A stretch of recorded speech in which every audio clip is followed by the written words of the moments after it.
وضو کے قطرے جو ہے مسجد میں گرانا یہ مکروہ تحریمی اور گناہ ہے۔ تو جب بھی وضو کریں تو خصوصی خیال کیا جائے کہ اچھی طرح اعضائے وضو کو پونچھ لیا جائے تاکہ وضو کے قطرے مسجد میں نہ گرے۔ یہ مکروہ تحریمی اور گناہ ہے۔ امام اعظم ابو حنیفہ رضی اللہ تعالی عنہ کا اس حوالے سے مسئلہ ملتا ہے۔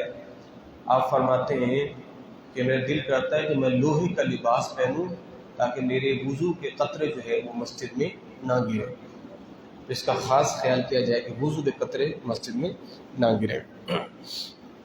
اچھا جی، اچھا ٹینکی کے اندر، جیسے اگر ٹینکی کا ڈھکن کھلا ہوا ہے، اس کے اندر حلال پرندے، اڑتے ہوئے حلال پرندے اگر بیٹ کر دیتے ہیں تو ٹینکی کا پانی وہ پاک رہتا ہے، ناپاک نہیں رہتا۔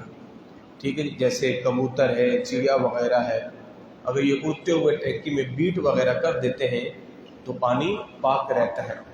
اور اگر ٹینکی میں کبوتر مر گیا، مر کے پھٹ گیا، چیل مر گئی یا کوا وغیرہ مر کے پھٹ گئے، پھول گئے، تو پھر پورا کا پورا پانی قابل استعمال نہیں ہے۔ ایسا پانی گرا دینا چاہیے۔ وضو کے قابل بھی نہیں، غسل کے قابل بھی نہیں۔ ہاں، استنجا وغیرہ اس سے آپ کر سکتے ہیں، اور برتن وغیرہ دھونے کا بھی معاملات اس سے آپ کر سکتے ہیں۔ اچھا جی، ہمارے ہاں لوگ یہ سمجھتے ہیں کہ جو چھوٹے بچے ہوتے ہیں، جیسے 1 دن کا بچہ ہے یا 2 دن کا بچہ ہے، تو عوام الناس میں مشہور یہ ہے کہ چھوٹے بچوں کا پیشاب وہ اس کو ناپاک نہیں سمجھتے، یعنی کہتے جناب 1 ہی دن کا تو بچہ ہے، اس کے پیشاب کا شاید وہ حکم نہیں ہے۔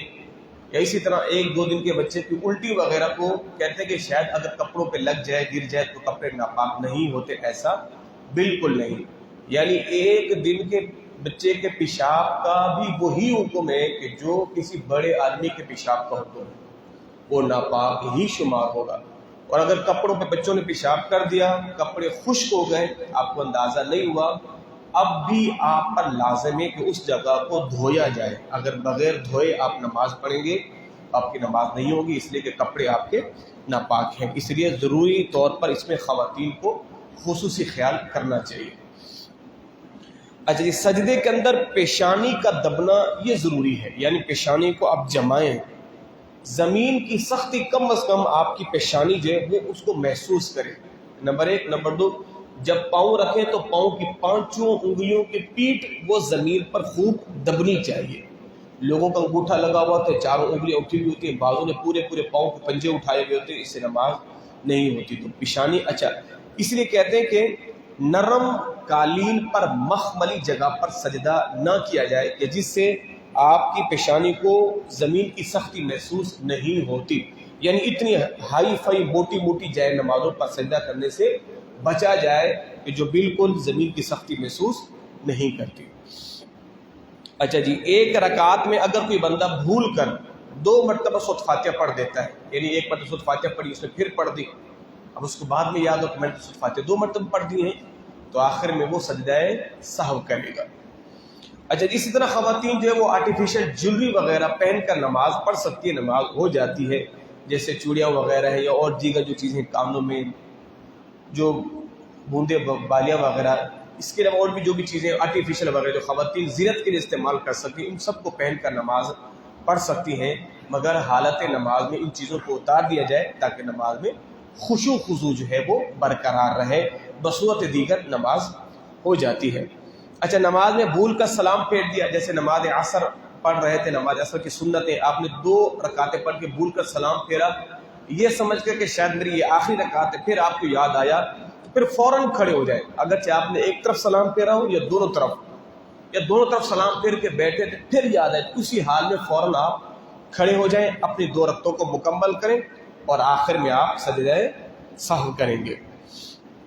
اچھا جی، بھول کر بغیر وضو کے نماز پڑھنا، نماز پڑھ رہے تھے، آپ کو نماز میں یاد ہے کہ میرے تو وضو نہیں ہے، آپ پر لازم ہے نماز توڑ کے جائیں اور وضو کریں۔ نماز عصر پڑھ رہے تھے، آپ کو یاد ہے کہ نماز ظہر میں میں نے وضو کیا ہی نہیں تھا، نماز ظہر میں میں نے وضو کیا ہی نہیں تھا، تو اب آپ پر لازم ہے، اگر آپ نے نماز عصر شروع ہی کی تھی، جیسے سنتیں وغیرہ پڑھ رہے تھے، تو آپ سنتیں کمپلیٹ کر لیں، اس پر پھر اپنی ظہر کی نماز کی قضا کر لیں۔ اچھا جی، مجمع میں بیٹھ کے قرآن بلند آواز سے پڑھنا، جیسے ہمارے قرآن خوانی وغیرہ ہوتی ہے تو سارے جیسے لوگ قرآن لے کے بیٹھے ہوتے ہیں سارے آواز سے پڑھ رہے ہوتے ہیں، یہ بالکل ناجائز ہے۔ اس لیے کہ قرآن جب پڑھا جائے تو سننے والے پر لازم ہے وہ خاموشی کے ساتھ قرآن کو سنے۔